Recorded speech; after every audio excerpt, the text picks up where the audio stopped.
Is there any activity that defines Halloween better than pumpkin carving?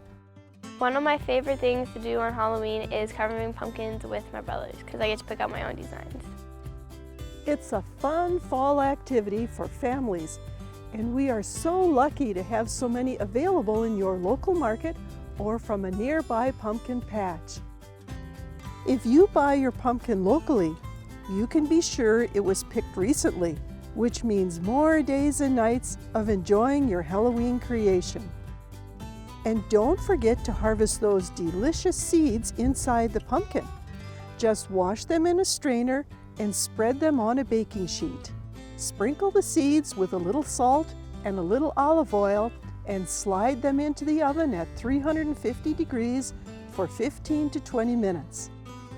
Personally, I like to use a little nutmeg and cinnamon to give my pumpkin seeds sharper taste.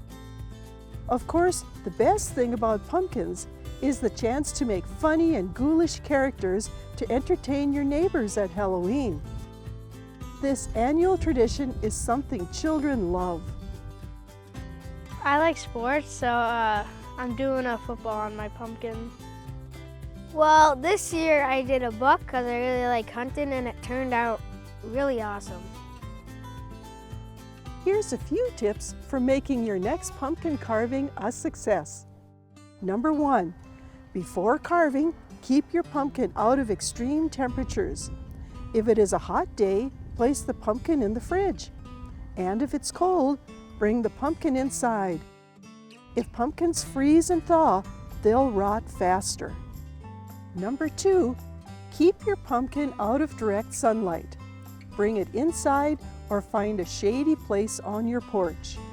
And number 3, wait as long as possible to carve your pumpkin.